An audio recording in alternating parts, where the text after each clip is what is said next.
in the economy, trade, energy, and connectivity. So actually, this is Mishustin's second visit to China this year after a previous trip in May. And this time, he and Chinese Premier Li Qiang jointly chaired the 28th regular meeting between Chinese and Russian heads of governments in Beijing on Tuesday. Li said that China-Russia relations have continued to operate at a high level, setting an example of a new model of major country relations. Both sides have also agreed to expand cooperation in trade, agriculture, and energy, create a better business environment for each other's enterprises, and ensure the security and stability of the industrial and supply chains. Mama. Thank you so much, our Galang, for us from Beijing. And today marks the 24th anniversary of the Special Administrative Region of Macau's return to China. A flag-raising ceremony was held to commemorate this event. Chief Executive Hou Ya-san returned for this occasion from a visit to Beijing, where he briefed President Xi Jinping on Macau's progress and his administration's work. And CGTN's reporter Andrew Wood has the story. Onlookers braved cooler temperatures and arrived early to get a glimpse of the ceremony. Many came from different parts of China to join in the celebrations. I'm very happy. It's the 24th anniversary. It's worth commemorating. There's a flag raising and it's the handover anniversary. I come every year. I like to listen to the national anthem. It makes me happy in my heart. The people who came to Golden Lotus Square were treated to a marching band and other lively performances. All stood as the national and regional flags were raised.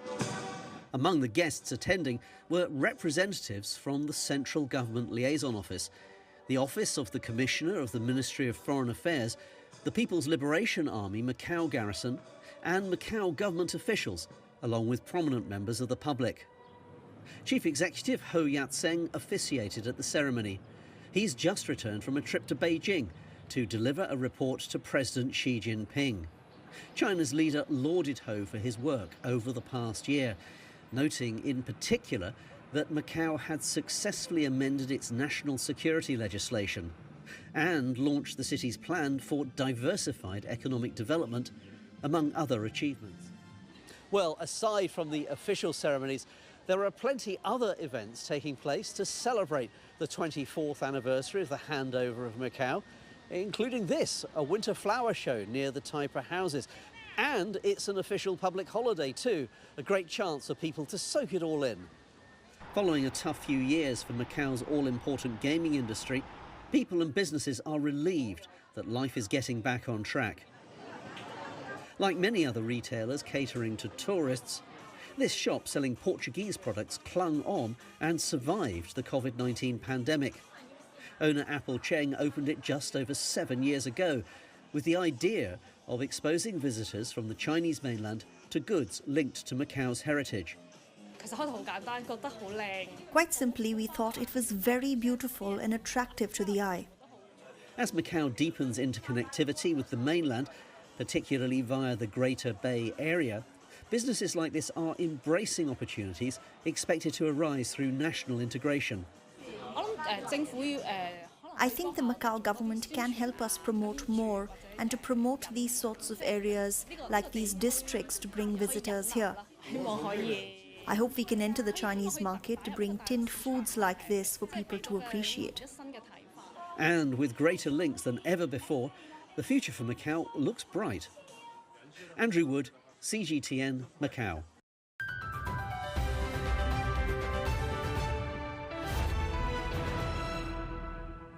China has shifted from rescue efforts in northwestern Gansu and Qinghai provinces on Wednesday to providing for the immediate needs of survivors of the magnitude 6.2 earthquake.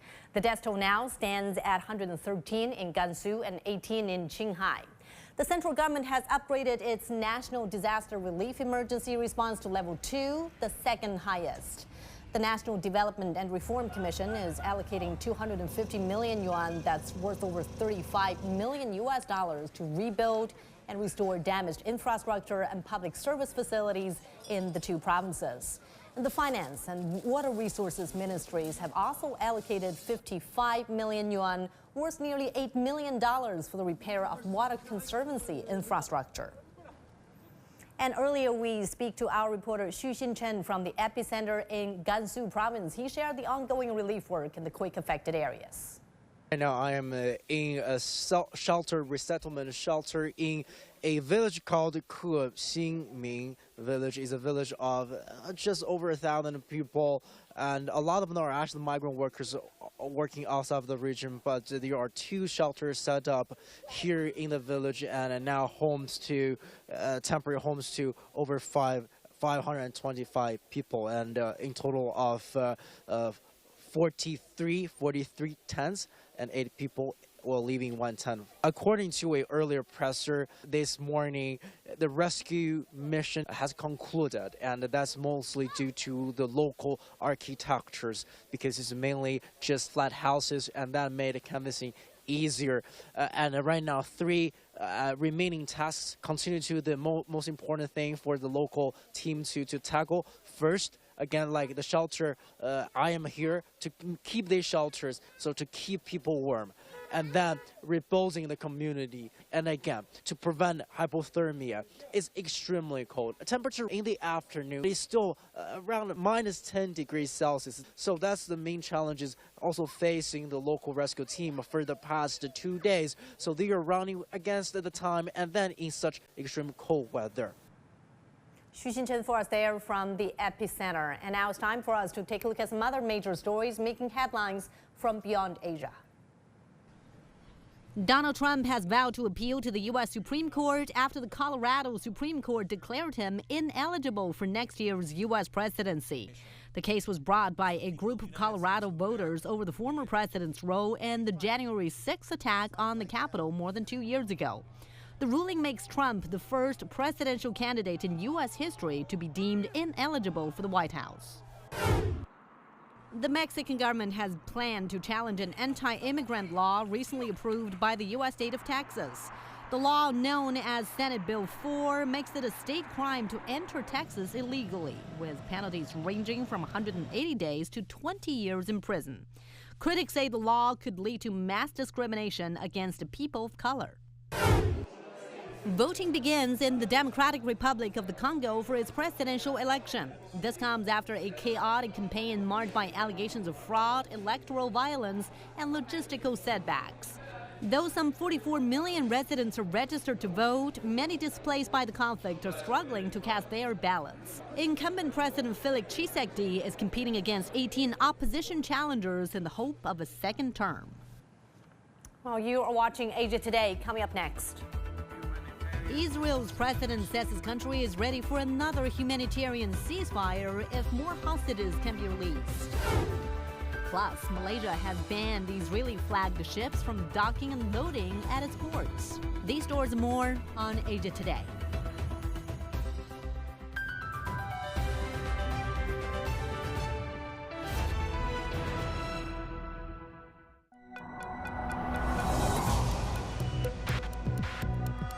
Each day, there are millions of stories.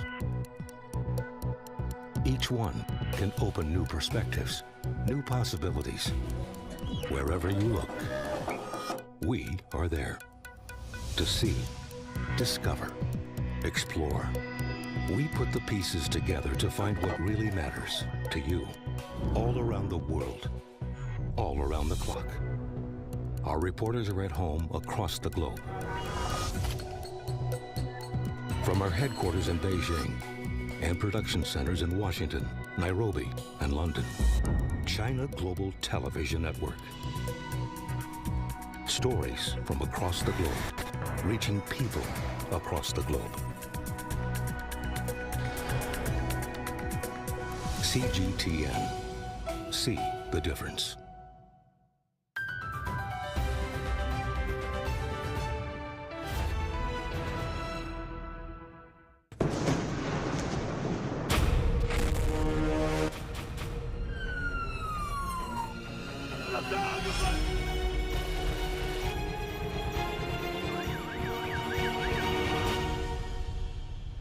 Talks are underway for another truce in Gaza. Hamas leader Ismail Haniyeh is in Cairo for talks mediated by Qatar and Egypt. A temporary ceasefire late in November lasted for a week before collapsing. Under that deal, 110 hostages held by Hamas were freed in exchange for 240 Palestinian women and children from Israeli prisons. Israeli President Isaac Herzog has also signaled readiness for a new ceasefire to free more hostages. On the ground, Israeli troops and Hamas militants continue fighting fierce battles, including on the streets of Gaza's second biggest city, Khan Yunis. And now let me bring in our correspondent, Ado Al-Mahroui. He's live for us from Cairo. Ado, Hamas's leader is in Egypt for peace talks with Israel's foreign minister on a possible truce and hostages release deal. What are you learning there? Well, he just arrived in a series of meetings that are expected to focus, at least according to the announcement so far, to focus on talks with Egyptian officials, namely the Egyptian Intelligence Bureau. He is set to meet Abbas Kamel, the chief of the Egyptian intelligence, to discuss a series of issues, including a possible mediation effort that Egypt, along with Qatar and other countries, are leading to broker another round of ceasefire. They're also discussing how to maintain a safe line for aid to continue to flow into Gaza, and definitely a hostage deal is on the table. Now, this comes as initially indicated that he would be arriving on Thursday, but now he is in Cairo and the talks seem to be starting ahead. And major shipping firms have halted their Red Sea routes as Houthi militants continue their attacks. What could be the impact on Egypt and global trade when around 12% of global maritime trade and 30% of container traffic flow through the Suez Canal? Yes, about 47% of the ships that pass through the Bab el-Mandab Strait, where the Yemeni Houthis are leading some attacks on several ships, but 47% of these ships reach the Suez Canal. According to the Egyptian Suez Canal Authority, during the past month, since November 19 until December 19 or 18, only 55 ships have diverted their route away from the Suez Canal. The Egyptian Suez Canal Authority believes it's an insignificant number compared to more than 2,000 ships crossed the canal during that time. So there is some impact, especially that after 4 of the biggest container and shipping companies announced that they will be avoiding the Suez Canal or the Red Sea in general. During the coming time. It is a temporary measure, so these figures may shift. We may see more ships avoiding the Suez Canal, but there is also a decent flow of ships that uses the Suez Canal coming from Saudi Arabia and the Gulf of Aqaba, where Jordan and Israel are, and therefore there isn't much concern here in Egypt about it. The Suez Canal is, of course, quite a crucial source of revenue for the Egyptian government. Last year, it brought about $9.4 billion US. It's a record figure, and therefore services from the Suez Canal is quite essential. But so far, it doesn't seem to last. This will definitely may have a bigger impact if because the Houthis in Yemen are basically justifying their attacks on ships going into the Red Sea by supporting the Palestinians in Gaza, and they claim that these ships are in one way or another affiliated to Israel. Thanks so much, Ado, for that update. That's our correspondent Ado Al-Mahroui for us from Cairo. And now let's also check in the latest with our correspondent Philip Crowther. He's live for us from Jerusalem. Well, Philip, Israel has signaled readiness for a new truce. What do we know about that intention, and does that mean perhaps a change in tactics or overall strategy for Israel? Well, look, we'll see over the next few days, most likely, whether there truly is a momentum and that necessary political will that leads to whether it's just a momentary ceasefire or a longer one. Right now, what we're seeing on the ground, reported from Gaza, indicates that there is that we're nowhere near a ceasefire right now, and certainly not near a change of tactics by the Israeli military. The airstrikes and the ground campaign, they continue. But the words from the Israeli President Isaac Herzog, they are significant when he said that Israel was ready for another humanitarian pause in order to enable the release of hostages. Now, the words there are very important. A humanitarian pause, that is not exactly the same wording as a cessation of hostilities. Those are the words that were in the UN Security Council resolution that should be voted on later today at the UN in New York. The United States might not like that wording, might want it to be changed to a suspension of hostilities. The devil, as usual, in these resolutions in the detail. Remember that all other UN Security Council members, or at least those who are debating with the United States right now, will want it not to veto this resolution as it did last time around, hoping for the United States to either vote yes on a humanitarian pause or ceasefire or a stop or whatever the wording might be, or maybe just abstain, which would allow the resolution to become legally binding. But the pressure on Israel has been increasing. Israel, of course, hasn't listened to that, it would appear. The pressure coming from its closest European allies, for example, calling for a ceasefire, and maybe more significantly, the pressure from the family members and the protesters who are calling for the remaining hostages to be released at the same time that there might be a ceasefire. That is significant. The last ceasefire was 1 week long, and it enabled over 100 of the hostages to be freed, and at the same time 240 Palestinian prisoners were freed from Israeli jails. That is the kind of ceasefire that we might be able to expect, but again, we're not quite seeing the diplomatic momentum right now. Well, the United States has launched a multinational operation in the Red Sea as Yemeni militants ramp up attacks on ships that they say are heading for Israel or are linked to that country. How could things play out from here? Well, look, this is a direct reaction to Israel's war on Hamas in Gaza. It is a direct consequence decided by the Iranian-backed Houthi rebels in Yemen, who said that they were going to attack ships with ties to Israel. That does not seem to have been the case over the last few days, when ships with no apparent ties to Israel have also been attacked. Now, this has led to some of the biggest shipping companies worldwide and some of the biggest oil giants, take BP as an example, to reroute their ships away from the Red Sea. That is significant. So in comes this international mission led by the United States that is supposed to protect these ships heading through the Red Sea. There have already in the last few days been reports from the United States and the United Kingdom of them having shot down drones that were trying to attack or had the intention to attack some of those ships heading through the Red Sea. This is something that has only just been developed, that was announced by the Department of Defense in the United States, but it is an international mission that has quite a few countries on board. Philip, thanks so much for that update. Philip Crowther for us from Jerusalem. Al Ahli Hospital, one of the last remaining hospitals in the northern Gaza Strip, has stopped operating. The hospital's director says Israeli troops attacked the medical facility and arrested its doctors and patients. Israel has accused Hamas of having tunnels under hospitals, an allegation denied by the militant group. CGTN correspondent Noor Harrison reports from central Gaza. Al Ahli Al Ma'madani Hospital was one of the last standing hospitals in northern Gaza. We're talking about around 27 hospitals in northern Gaza. However, now no hospital is operating in northern Gaza. What happened in Al Ahli Hospital is that the Israeli tanks besieged the hospital, then stormed into the hospital, arrested medical staff, arrested some of the people, displaced people that were taking shelter inside the hospital.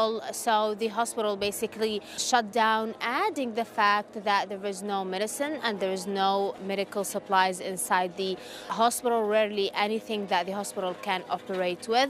So yes, now the Al Ma'madani Hospital has joined the list of the non-operating hospital in Gaza now. There is only the Ashifa Hospital, and it is rarely offering any service for the patients and the injured, just some stitches and some bandages, and it is now actually operating as a home for thousands of displaced Palestinians who seek refuge inside the Al-Shifa hospital. And also, actually, over the 48 hours, the past 48 hours, we have been reporting an intensive Israeli attacks, airstrikes on Palestinian hospitals like the Al-Nasr hospital in Khan Yunis. Airstrikes hit the Al-Shifa hospital in northern Gaza, stormed into the Kamal Adwan hospital in northern Gaza, besieged the Al-Auda hospital in northern Gaza. So yes, most of the Israeli attacks over the past days were on hospitals, and this actually means that there is now northern Gaza is a mass grave for more than 500,000 Palestinians who are still in the north and did not evacuate their homes. Noor Harrison from central Gaza. Malaysia has banned cargo ships with Israeli flags from